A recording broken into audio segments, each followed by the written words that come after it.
Welcome back to another Sunday special. Today I'm going to be showing what I did to debug an issue with my enemy trigger here.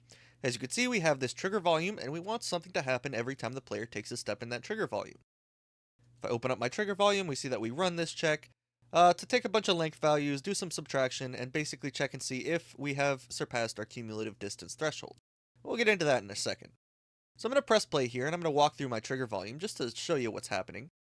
And when I walk forward here, we see that we entered the zone and nothing happened. But when I walk forward this way, look, it's working as intended, right? So every time I take a step, the threshold's not being reached until it is, then it tries to spawn the enemy. But if I walk through it this way, again, nothing happens. Now if I'm walking this way, and then I start walking this way, it's not going to work. If I walk this way, it's not going to work. If I walk this way, it's going to work. Sometimes. Sometimes it's not. Same thing, if I walk all the way through this way, nothing happened at all. But if I walk all the way through this way, something happened. So everything is happening inside of this blueprint for the enemy trigger, and we know that the component overlaps are all working, so it's all happening in this run check event. So I'll leave this on screen, give you a second, and let you see if maybe you can figure out exactly what is happening here, what is going wrong.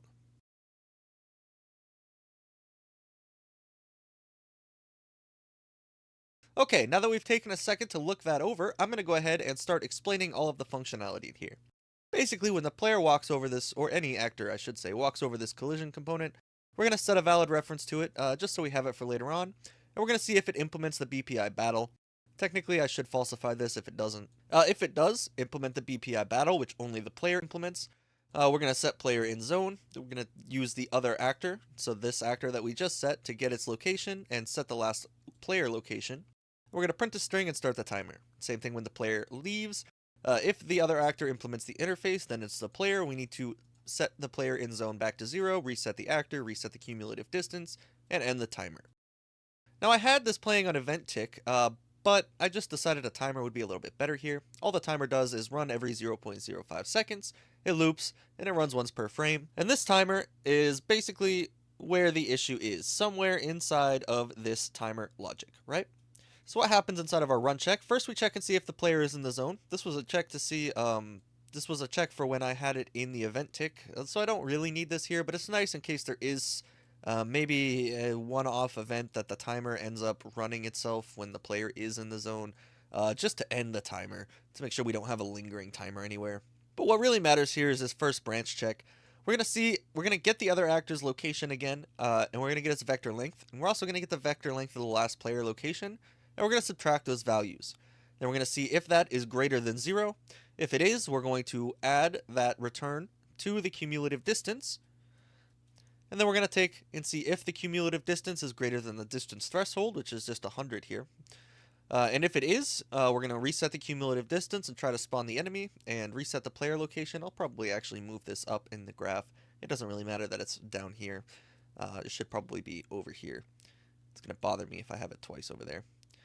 But anyway, if it doesn't, then we're going to say threshold not reached and go on with our day, right? It's going to loop back through the timer. And if the player has moved, it's going to update. If the player has not moved, it's not going to update. And try to spawn is just printing some strings so we know what's going on. So maybe you figured this out when you were looking earlier, but the issue is right here. So the first issue is our Boolean check, our over 0. Because this is not always going to be a positive number when we're subtracting like this. Because we're getting the vector length here, right? When we're moving forward along the vector, it works. And when we're moving backward along the vector, it doesn't work because this is returning negative. So therefore it is returning less than 0. It's not updating anything. So we're going to delete that. But herein lies the next problem.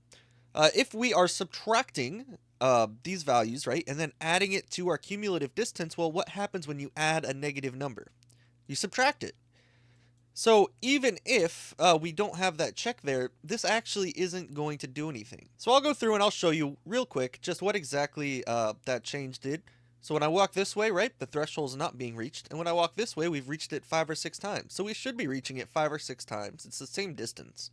But we're not, right? We're only reaching it one way. And that is because when we add, it subtracts when we're moving in a negative direction. Which is just kind of something with locations that happens. So what we need to do is actually use an absolute float, and then we add that absolute float to the cumulative distance. This is going to get the positive value of the number, no matter what the number is. Now technically we could check this absolute over 0 to continue running this logic. And, I might do that later on. It might make it slightly more performative. But we are running this branch check again right here, so I'm not entirely sure. That's kind of why I had the last player location set after the branch check, but maybe I will just restore that branch check. It's not gonna make too much of a difference as long as I'm checking this absolute value is greater than 0.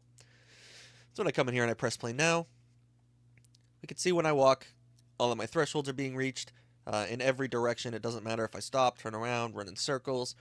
Every time I walk 100 units in any direction, it is going to work. So I just wanted to kind of come in here and show when we're making projects, right? Sometimes we don't always have all of our brain cells working, and we don't completely think things all the way through. That's part of the process here. So I wanted to show that. Maybe it's a good learning experience for someone. Maybe someone's having a similar issue where they are maybe not getting the return values that they want. Maybe, like I said, it's working one way, it's not working the other way. Or if you were to stop midway and turn around, it wouldn't work. Things of that nature. With location checks, you kind of need this absolute, or you need some other way to make sure you're getting a positive or negative, or you need to make sure that you're not checking based on positives and negatives. But I think getting the absolute here is perfectly fine, and we'll just show that the absolute over 0 is also going to work, so it's not going to keep printing that string when I stop moving. So it's still working. When I stop moving, it's not going to print that string because it's not updating all the rest of those values, right? So, and that, I don't know if that's actually going to make a difference in performance. It might make 1 millisecond of difference, but this is only active when the player's walking over it, right? So not a big deal there. So yeah, maybe you caught that in the beginning. Maybe you didn't. Either way, that's kind of what went wrong, what happened. This is my own project. This is the next series we're working on. It's a kind of a monster catcher series. So I just wanted to come in here and show that real quick. I'll try to make more videos as I go along, right? When I'm debugging, I'll try to remember to actually say, okay, well, this is what I did, this is what went wrong, and this is what's going on. Because, I do work kind of fast in here. And usually I'm kind of running through this stuff as fast as possible to get the first version ready. That way when I record, I can remake it for the second version. So I wanted to go through real quick and say why I didn't use an event tick. And honestly, there's not much reason. I think an event tick would be perfectly fine here with this player in zone check and then running that logic. Uh, but I just didn't. It's just kind of a personal thing. If I can avoid event ticks, I do. And I don't think this is something that needs to run every single tick. I think running it every 0.05 seconds, max of once per frame, is going to be perfectly fine for what I needed. And that's just kind of something you have to decide on your own. Now, I could gate this, but gate, honestly, is just kind of a Boolean thing. So there's no reason to gate this over running this Boolean check, in my opinion, either. Because gate is slightly less performative than a simple Boolean check, as you just saw in the macro. It has to run a bunch of sequences with do onces and branches. It's slightly less performative for a simple Boolean check. But again, I don't think the performance is actually going to matter here. It's just kind of a personal preference to me that I can come in here now and I can say tick, and I can just make sure that tick is just not enabled. It's kind of a personal thing with me. So thanks for watching. I hope you liked the video. If you have any other problems, maybe send me some screenshots. I'm open on Discord. I'm open on the Patreon, or you can let me know in the comments. Just be as descriptive as possible. And I can kind of troubleshoot some things out. Maybe we can make another video about it.